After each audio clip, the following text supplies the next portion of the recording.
राजस्थान में मोबाइल चोरी और स्नैचिंग अब सिर्फ एक अपराध नहीं बल्कि एक संगठित अंतर्राष्ट्रीय नेटवर्क बन चुकी है। झारखंड के एक छोटे से गांव से निकलकर यह नेटवर्क राजस्थान होते हुए बांग्लादेश और नेपाल तक फैल चुका है। हैरानी की बात यह है कि इस अपराध की ट्रेनिंग 10 साल तक के बच्चों को दी जा रही है। जयपुर पुलिस की कार्रवाई ने इस खतरनाक नेटवर्क की परतें खोल दी है। देखिए हमारी ये खास स्पेशल रिपोर्ट।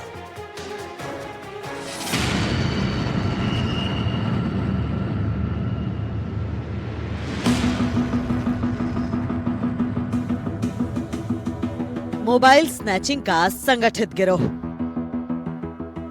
10 साल के बच्चे भी गैंग में शामिल। राजस्थान इस गैंग का सबसे बड़ा टारगेट। विदेशों तक फैला गिरोह का जाल। ये तस्वीरें किसी बड़े शहर की नहीं, ये तस्वीरें झारखंड के साहबगंज इलाके के महाराजपुर गांव की हैं।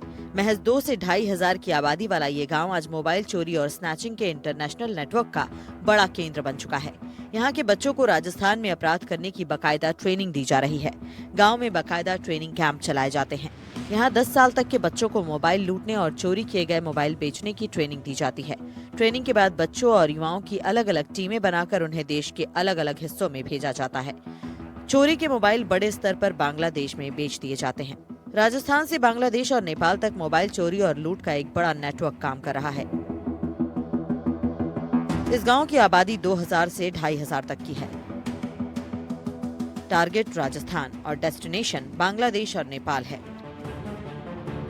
राजस्थान इन गिरोहों का सबसे बड़ा टारगेट बन चुका है। जयपुर, अजमेर, कोटा जैसे शहरों में ये गिरोह 7 से 10 दिन के अंदर 50 से 60 मोबाइल लूटकर फरार हो जाते हैं। इनका फोकस महंगे आईफोन और ब्रांडेड मोबाइल पर होता है। पिछले दिनों जयपुर पुलिस को सूचना मिली कि बाहरी राज्यों से आए गिरोह भीड़भाड़ वाले इलाकों में मोबाइल स्नैचिंग कर रहे हैं। सीएसटी, डीएसटी ईस्ट और बजाज नगर थाना पुलिस ने संयुक्त कार्रवाई करते हुए 3 आरोपियों को गिरफ्तार किया। इनके कब्जे से 31 महंगे मोबाइल फोन बरामद किए गए, जिनकी कीमत करीब 22 लाख रुपए आंकी गई है। जांच में सामने आया कि चोरी किए गए मोबाइल पहले झारखंड भेजे जाते हैं। इसके बाद मोबाइल पश्चिम बंगाल के मालदा पहुंचते हैं, जहां से एक एजेंट के जरिए बांग्लादेश और नेपाल सप्लाई किए जाते हैं। गिरोह के पास मोबाइल की बाकायदा रेट लिस्ट होती है।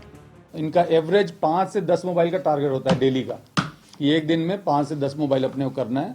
7-8 दिन में जैसे ही इनके 50-60 हो जाते हैं तो एक व्यक्ति उसको लेकर के या तो कोई वहां से लेने आता है या यहाँ का कोई एक सदस्य उसको ले जा करके अपने महाराजपुर गांव में दे आता है और वहां से आगे ये मालदा चला जाता है। आमतौर पे जो अभी तक हमने इंट्रोगेशन किया है तो इनकी 1.5 लाख के आसपास लमसम महीने का एक व्यक्ति का इससे रोजगार, मतलब इससे जो आय जो है वो हो जाती है इस अवैध कृत्य के कारण।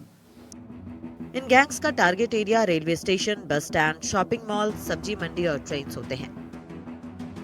और इनका सप्लाई चेन राजस्थान से झारखंड, झारखंड से मालदा, मालदा से बांग्लादेश या नेपाल होता है। 10,000 से 40,000 रुपए में बेचे जाने वाले ये मोबाइल असल में 1 लाख रुपए से ज्यादा कीमत के होते हैं। पुलिस के मुताबिक गिरोह का हर सदस्य महीने में 1 से 1.5 लाख रुपए तक कमा लेता है। नाबालिग बच्चों को हर महीने करीब 20,000 रुपए दिए जाते हैं। ये अपराधी shopping mall, railway station, bus stand, सब्जी मंडी, ट्रेन में दरवाजे या खिड़की से हाथ बाहर होने पर ये मोबाइल छीन कर फरार हो जाते हैं। ये इनकी आम रणनीति है। सबसे खतरनाक पहलू यह है कि बांग्लादेश और नेपाल पहुंचने के बाद मोबाइलों के IMEI नंबर बदल दिए जाते हैं। इससे मोबाइल को ट्रेस करना लगभग नामुमकिन हो जाता है। बांग्लादेश में इन मोबाइलों का इस्तेमाल साइबर ठगी और दूसरे आपराधिक गतिविधियों में किया जाता है। इनकी पूरी गैंग को हम ट्रेस करने की कोशिश कर रहे हैं कि जितने भी और भी काफी लोग इनके साथ यहाँ पे होने की सूचना थी, जो कि पकड़े जाने के बाद भागने की जानकारी आ रही है हमारे पास, तो उनको भी आइडेंटिफाई कर रहे हैं और उनको भी इसमें पकड़ा जाएगा। इसमें हम लोगों ने स्नैचिंग की धारा के साथ साथ जो गैंग की धारा है 112 वो भी लगाई है। और जो मोबाइल बरामद हुए हैं उसमें अभी तक 1 दर्जन से ज्यादा प्रकरणों में मुकदमे दर्ज हैं, जिसमें कि दिल्ली में मुकदमा दर्ज है, GRP में मुकदमा दर्ज है और हमारे कमिश्नरेट में भी विभिन्न थानों में ये मुकदमे दर्ज हैं। बाकी की भी हम प्रयास कर रहे हैं जानकारी लेने की, तो हो सकता है और भी मुकदमे दर्ज होंगे और उन सभी मुकदमे में बारी बारी से इनको गिरफ्तार किया जाएगा। मोबाइल्स की तस्करी के लिए गिरोह गंगा नदी के रास्ते का इस्तेमाल करता है। नदी के जरिए एक साथ बड़ी खेप भेजी जाती है और वहीं सस्ती दरों पर मोबाइल बेच दिए जाते हैं। कुल मिलाकर राजस्थान में मोबाइल चोरी अब एक सुनियोजित अंतर्राष्ट्रीय अपराध बन चुकी है। बच्चों को अपराध की ट्रेनिंग देना, सीमाओं के पार तस्करी और साइबर ठगी, यह नेटवर्क देश की सुरक्षा के लिए एक गंभीर खतरा बनता जा रहा है। जयपुर पुलिस की कार्रवाई ने इस नेटवर्क की परतें जरूर खोली हैं, लेकिन सवाल अब भी कायम है। क्या इस नेटवर्क की जड़ें और गहरी हैं? क्या दूसरे राज्यों में भी ऐसे गांव तैयार किए जा रहे हैं? ये गिरोह लगातार राजस्थान को टारगेट कर रहा था। जयपुर में, कोटा में, अजमेर में और राजस्थान के कई शहरों ने इस गिरोह ने वारदातें की है। इनसे लगभग 22 लाख रुपए के महंगे मोबाइल फोन भी बरामद किए हैं, जिसमें सैमसंग के, आईफोन के और महंगे मोबाइल फोन है वो बरामद किए।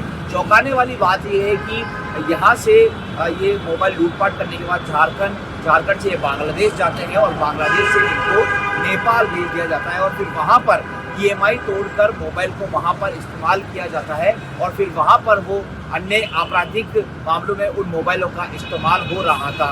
अब तक जो झारखंड का जमताड़ा केवल साइबर ठगी के लिए जाना जाता था, लेकिन अब झारखंड का एक छोटा सा गाँव अब स्नैचिंग के लिए भी जाना जा रहा है। यहाँ पर इस तरह से ट्रेनिंग दी जाती है कि रेलवे स्टेशन पर अगर कोई मोबाइल फ़ोन चला रहा है ट्रेन से तो उसको स्नैच कर लेते हैं और ख़ास तौर पर भीड़ भाड़ वाला इलाकों में जो लोग होते हैं वो इनका टारगेट होता है।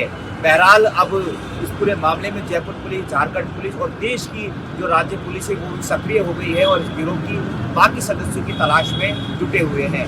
दीपक चावला, NDTV, जयपुर।